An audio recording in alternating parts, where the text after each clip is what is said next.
Developing a comprehensive business plan जो है ना, ये बहुत ज़रूरी है आपके बिजनेस गोल, स्ट्रेटजीज, ऑपरेशन।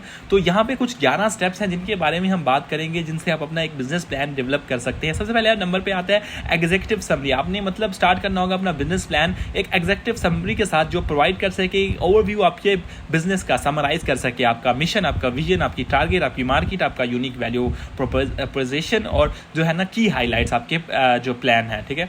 और उसके बाद आता है दूसरे नंबर पे कंपनी डिस्क्रिप्शन। आपने प्रोवाइड करनी है डिटेल डिस्क्रिप्शन आपकी कंपनी की, history, legal structure, ownership, location, explain आपने करनी है अपनी प्रोडक्ट, सर्विसेज वगैरह वगैरह, हाईलाइट्स और बेनिफिट्स। तीसरे नंबर पे आता है मार्केट एनालिसिस, यानी आपने कंडक्ट करना है through market analysis to understand your target market, यानी industry trends, competition, customer demographics identify आपने करने हैं, target audience, needs, purchasing behaviour, size, potential market. तो ये सारा डाटा आपने इकट्ठा करना है, उसको एनालाइज करना है। चौथे नंबर पे आता है ऑर्गेनाइजेशन एंड मैनेजमेंट, यानी आपने डिस्क्राइब करना है कि ऑर्गेनाइजेशनल स्ट्रक्चर, और फिर उसके बाद आपने आप करना है अपना बिजनेस, फिर आपके बाद एक्सप्लेन करना है रोल्स, रिस्पॉन्सिबिलिटी, की टीम मेंबर्स, उनकी क्वालिफिकेशन और उनकी एक्सपर्टीज, कंट्रीब्यूट उनका क्या होगा सक्सेस उसकी मतलब बिजनेस के, और इंक्लूड करना है आपने एक ओवरव्यू, एडवाइजरी बोर्ड और एक्सटर्नल कंसल्टेंट, ठीक है, या आप एक्सटर्नल कंसल्टेंट आप वो कर सकते हैं इसमें। अच्छा, पांचवें नंबर पे आता है प्रोडक्ट या सर्विस लाइन, यानी आपकी जो प्रोवाइडेड डिटेल इन्फॉर्मेशन है आपकी प्रोडक्ट या सर्विस के मुतालिक, उसको एक्सप्लेन करना है, उसके फीचर्स, बेनिफिट,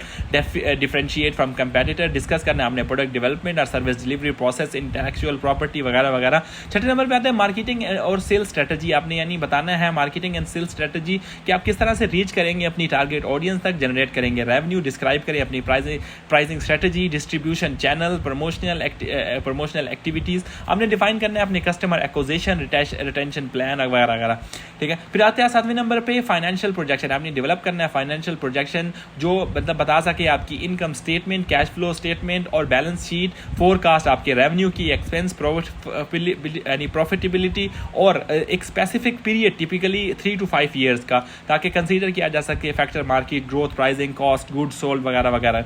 आठवें नंबर पे आता है फंडिंग रिक्वेस्ट, यानी अगर आप जो है ना फंडिंग देख रहे हैं तो आपको क्लियरली आर्टिकुलेट करना होगा अमाउंट ऑफ फंडिंग जो रिक्वायर है आपको, और उसका पर्पस एक्सप्लेन कि आपको जो है ना फंड्स कहाँ पे आप यूज करेंगे, और ये जो है प्लान इसका रिटर्न ऑन इन्वेस्टमेंट आपका जो है रीपेमेंट प्लान आपने प्रोवाइड करना होगा, सपोर्टिंग डॉक्यूमेंट जैसा कि डिटेल बजट और फाइनेंशियल मॉडल वगैरह। 9वें नंबर पे आता है इंप्लीमेंटेशन प्लान। आपने बताना होगा कि स्टेप्स जो रिक्वायर्ड हैं आपको इंप्लीमेंट करने, अमल दरामद करने के लिए आपके बिजनेस प्लान में उनको डिफाइन करना होगा, उनके माइलस्टोन, टाइम लाइन और रिस्पॉन्सिबिलिटी आपको ब्रेक डाउन करना होगा। प्लान इनटू एक्शनेबल टास्क, यानी आपको असाइन करना होगा टू द टीम मेंबर्स, और इंक्लूड करना होगा मतलब एक प्लान के एड्रेस करें इन पोटेंशियल रिस्क और चैलेंजेस इसके। फिर उसके बाद आता है 10वें नंबर पे अपेंडिक्स, यानी आपने इंक्लूड करना है यानी कोई एडिशनल इन्फॉर्मेशन अगर आपके पास है जो सपोर्ट कर सके आपके बिजनेस प्लान को, उसको सच एज रिज्यूम ऑफ की टीम मेंबर्स, उसमें कुछ है market research data, customer testimonial, legal documents. ये सेक्शन जो है ना ऑप्शनल है, अगर आप चाहें इसको तो जो है ना मतलब प्रोवाइड कर सकते हैं इसमें फर्दर क्रेडिबिलिटी और कॉन्टेक्स्ट। और 11वां और आखिरी नंबर है रिव्यू एंड रिफाइन, यानी एक दफ़ा आपका बिजनेस प्लान जो है वो कंप्लीट हो गया और रिव्यू हो गया थारोली, और मतलब क्लैरिटी आ गई है, तो उसके बाद आप उसकी एक्यूरेसी या उसका फीडबैक जो है फ्रॉम उसके मेंटोर से, एडवाइजर से या पोटेंशियल इन्वेस्टर से आप उससे रिवाइज कर सकते हैं, रिफाइन कर सकते हैं उसका प्लान बेस उसकी जो है ना इनपुट और न्यू इनसाइट के ऊपर। ये आखिर में आपने करना है।